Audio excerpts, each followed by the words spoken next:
துதிப்போம்.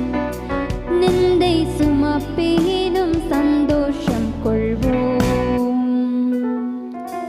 இயேசு தாங்குவார், அவரே சுமப்பார், ஒருபோதும் கைவிடவே மாட்டார்.